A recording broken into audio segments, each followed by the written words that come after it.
Gandang araw mga kabuting may gagawin na naman tayong trabaho. Naku, napakagandang trabaho na naman ang binigay sa akin. Ano to mga kabuting body repair lang uli, yung pintuan lang nasira. Ang masaklap dito mga kabuting ginawa na ng may-ari. Nilagyan ng bisagra. Nilagyan ng bisagra. Ang ginawa ko, tinanggal ko na yung bisagra kasi para tinanggal ko na yung pintuan, yung mga pintuan para makita natin kung ano yung mga ginawa pa dito. Ito ano na pala to yung bulok. Kaya kasi nilagyan ko ng turko para hindi masyadong kainin o liling kalawang. Ang masaklap dito mga kabuting yung nilagyan nila ng bisagra, siguro yung yung nilagyan nila ng bisagra kasi ito meron pa ritong dowels. May dowels pa to Ang ginawa na lang nila, pinutol nila yung dowels. Ngayon, para kasi mabuksan ng maayos yung paglilagyan nila ng bisagra kasi pag yan nakagano ito kasi para kasi kung hindi nila ginawa kasi nila, pinutol nila nilagari nilang ganun kaya wala yung dowel, kaya didiskarte ako pa yan kasi yan nilagyan nila ng bisagra, di ba?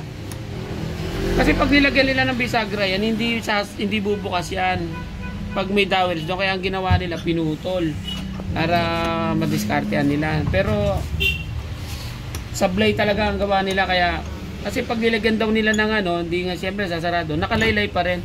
Kumbaga nakaganon pa rin yung pintuan kasi ito gumaganon, lumalaylay Kaya hindi talaga pwede, kailangan talaga dowel sa dowels. Kaya kakabuting tutok lang tayo rito, baka hindi pa kayo nakakapag diskarte ng ganitong trabaho na inupakan na ng hindi maganda, nilagyan ng bisagra. Pero mabuti na lang hindi natusok dito yung yung pinakatubo. 'Di ba? Alam naman natin may tubo rito, yung nagiinit para sa rubber yan para hindi masyadong makapit yung sarado ng pintuan. Kaya nilalagyan ng tubo yan dito sa gilid para uminit yung labi ng rep.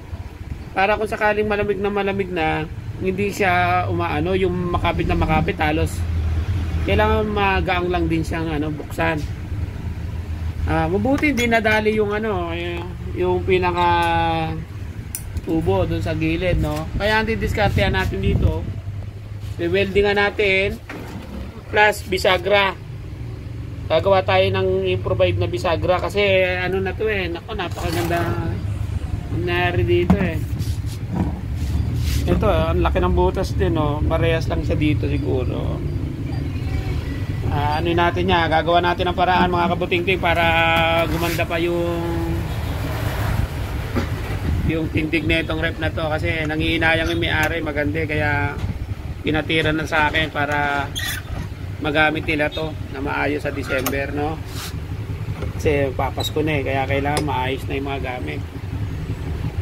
Yung shop ko na lang ang hindi maayos ang forma kasi napakagulo, mahirap ng videohan kaya dami mga kalat dito. Isa. Yan mga kabutiting, ayusin natin to. Tutok lang tayo. Gagawin na natin na maging pera na to.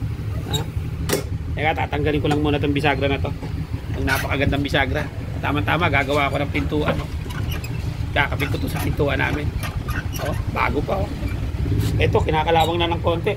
Tama-tama sira yung pintuan namin sa kwarto. Gagawin. Nakalibre ako ng bisagra mga kabuting. Ganda pa na ito, distress to. Magamit natin kaysa yung tanggal na yung bisagra natin doon.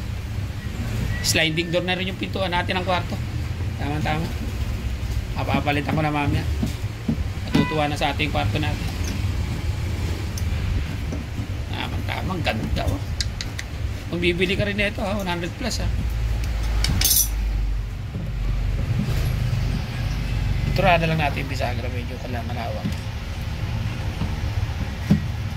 Tama-tama na po.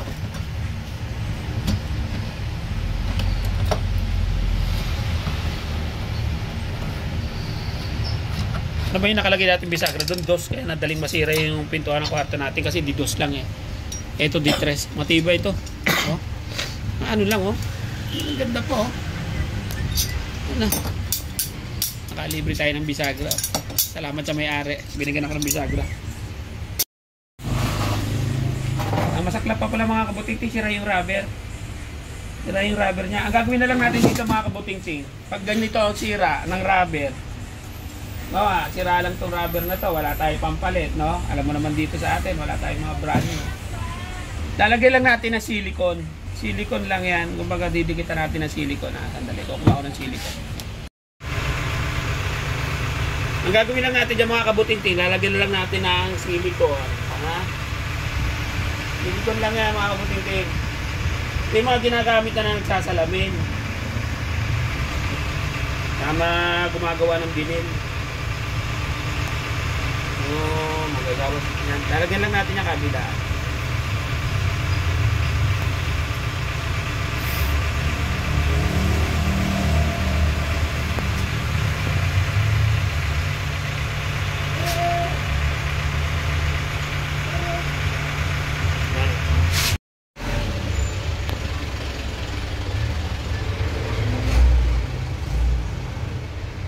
Okay. Mga kabuting-ting, didikit lang natin yan.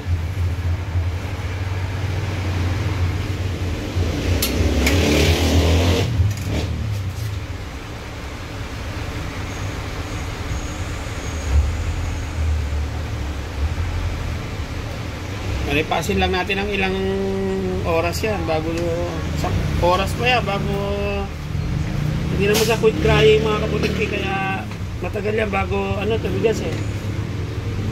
Yan. Tapos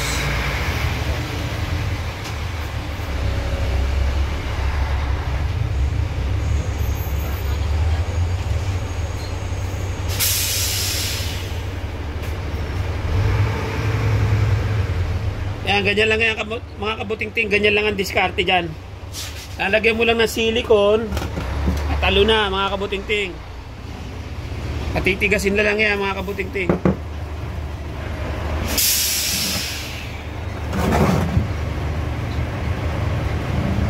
Okay.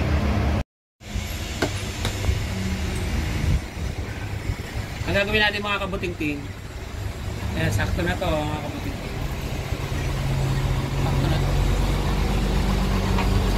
Ang gagawin natin dito mga kabuting-ting para ma-weldingan natin, kasi hindi natin masisentro yan eh. Kailangan tanggalin natin itong sulsag.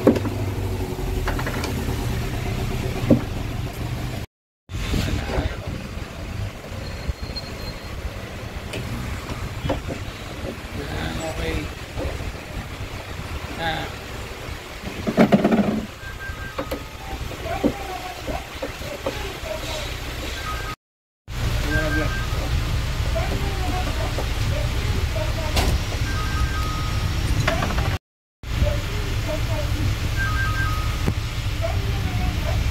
Mga kabuting-ting, di lagari oh. May tama ng lagari eh. Tapos ang gagawin natin, ito ang ilalagay natin. I-welding natin dito mga kabuting-ting. Balik ka. Ngayon, pag na-welding natin, tsaka natin puputulin. Kasi pag ito winelding natin, ganyan, maaaring tumukod dito eh, maaaring tumukod. Kaya dito na lang tayo. Ngayon, kung sakaling kailangan ng washer, saka lang tayo maglagay ng washer. Kaysa ito ilalagay natin kakapalagat. Diba? Sige, mag-welding lang muna mga kabuting-ting.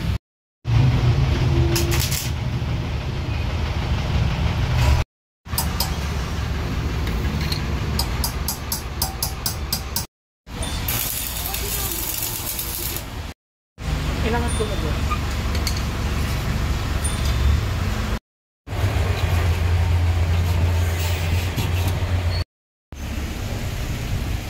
Ang sukat na ito mga kabuting-ting, mula rin din sa baba, ang gagawin natin ganito. Itututok lang natin siya rito. Itututok lang natin siya rito. Titingnan natin kung saan siya papatak. Kung saan siya tatama. Yun ang magiging sentro natin. Yan ang magiging sentro natin. Parang ganyan siya mga kabuting-ting. Parang ganyan siya. Kaya yan na. Tatapat lang natin siyang gano'n. Kasi mula rito, no? Ganyan siya, di ba? Diba ganyan siya. Tapos, kailangan siya. Ito, ilalagay natin. Pag yan nakaganyan yan, pag yan nakaganyan, mga kabuting-ting, tututok lang natin yan. Sentro na rin tayo ron. Ayan. Yan, ganyan. Ganyan ang layo ng kailangan natin mga kabuting.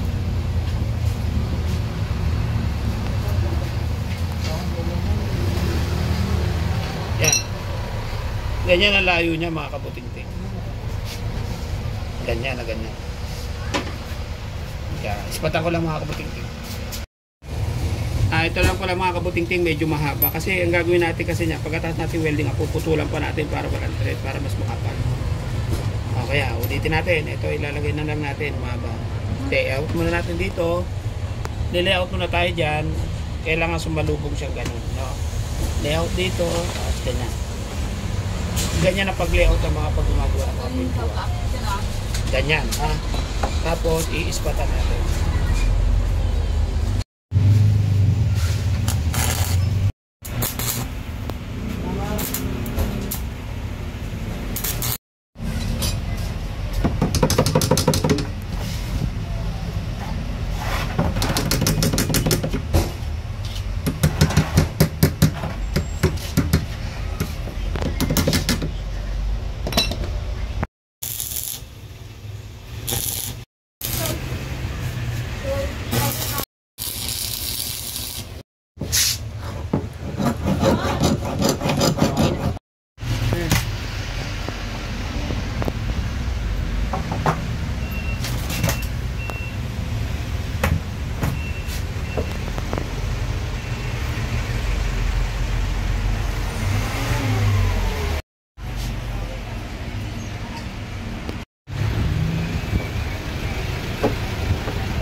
Mga kabuting-ting, okay na.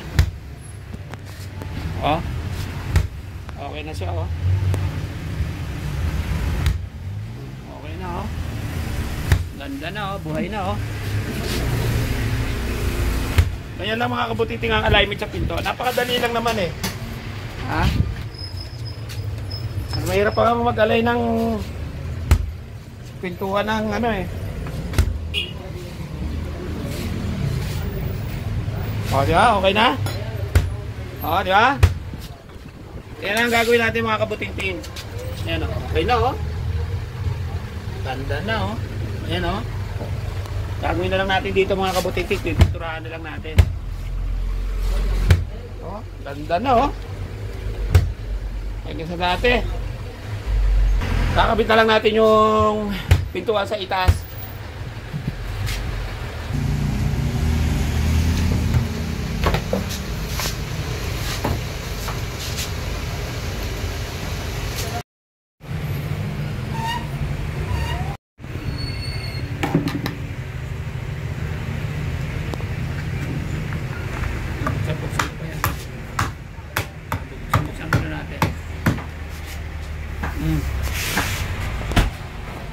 Ganda oh.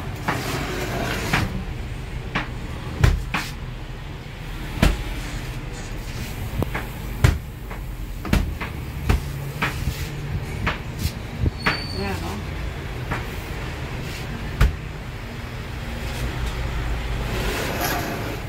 Ganyan lang mga kabuting-ting ang gagawin natin pag mag-align tayo ng pintuan, ano? Sana sundan nyo lang yung mga style ko sa paggawa. Katulad nun, katulad dito. Kung paano kinuha natin yung sentro nun sa baba, kinuha lang natin dito, tinapat-tapat lang natin.